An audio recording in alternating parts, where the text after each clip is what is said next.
दिल्ली के जंतर मंतर पर हजारों नौजवान, उनके साथ जो अन्याय हुआ है उस अन्याय के खिलाफ भी आंदोलन कर रहे हैं, संघर्ष कर रहे हैं। और ये अन्याय जुड़ा हुआ है नौजवानों के भविष्य से भी और देश की सुरक्षा से भी।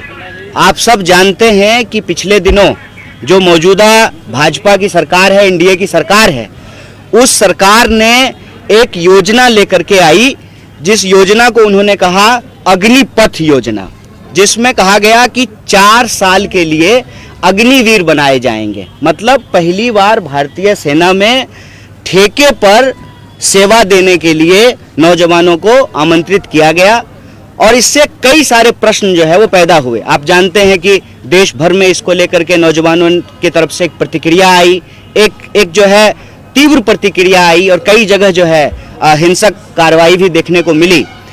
सवाल ये है कि सरकार जो यह कार्रवाई कर रही है इसका मूल उद्देश्य क्या है।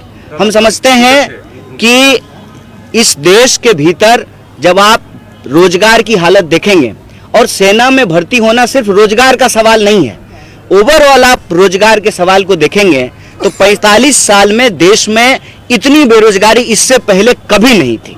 सबसे ज्यादा बेरोजगारी आज भारत में है और जहां पर अस्थाई सेवा देने के लिए भी व्यवस्था थी, उस व्यवस्था को भी एक एक करके बदला जा रहा है।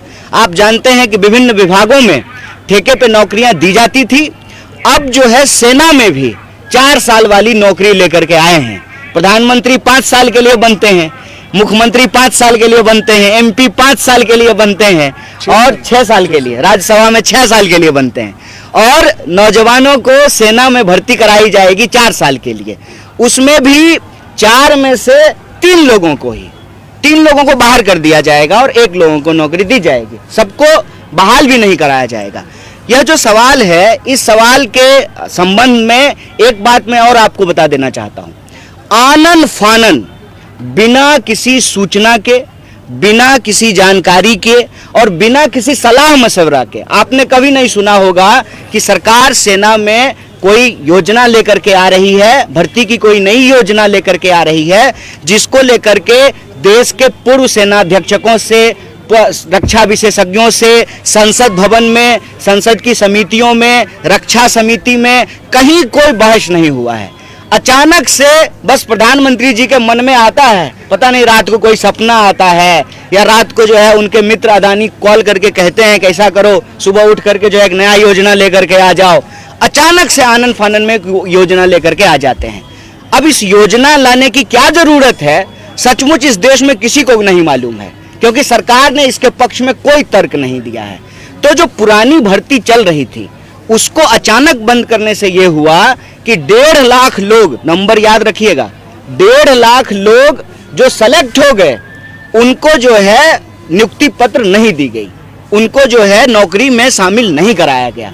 और वो सारे नौजवान पूरे देश भर के अलग अलग इलाके के नौकरी का इंतजार कर रहे हैं। नौकरी कंप्लीट करने के बावजूद, भर्ती प्रक्रिया पूरी करने के बावजूद जो है उनको नौकरी नहीं मिली है और वो लगातार संघर्ष कर रहे हैं। तो कांग्रेस पार्टी जो यह भारत जोड़ो न्याय यात्रा शुरू की है, इस भारत जोड़ो न्याय यात्रा में जो सेंट्रल चीज है वो है न्याय।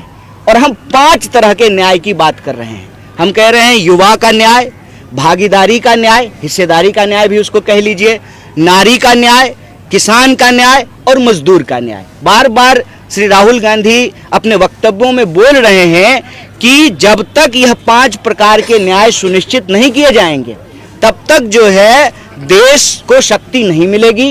देश जो है दुनिया भर में विकास की जो रफ्तार है उसके साथ कदम ताल मिला करके नहीं चल पाएगा। इसीलिए आज इस विषय पे जो अग्निपथ के नाम पे, अग्निवीर के नाम पे जो इस देश के नौजवानों के भविष्य के साथ खिलवाड़ किया गया है, इस देश की सुरक्षा के साथ जो खिलवाड़ किया गया है, इसको लेकर के जय जवान के नाम से हम लोग ये प्रेस वार्ता एक वक्त जो है यहाँ भी, मालदा में, बंगाल में भी और दिल्ली में भी कर रहे हैं। इसके माध्यम से हम ये सवाल उठा रहे हैं कि आप इस तरह की योजना को बिना डिस्कशन के लेकर के मत आइए, नौजवानों के भविष्य के साथ खेलना बंद कीजिए।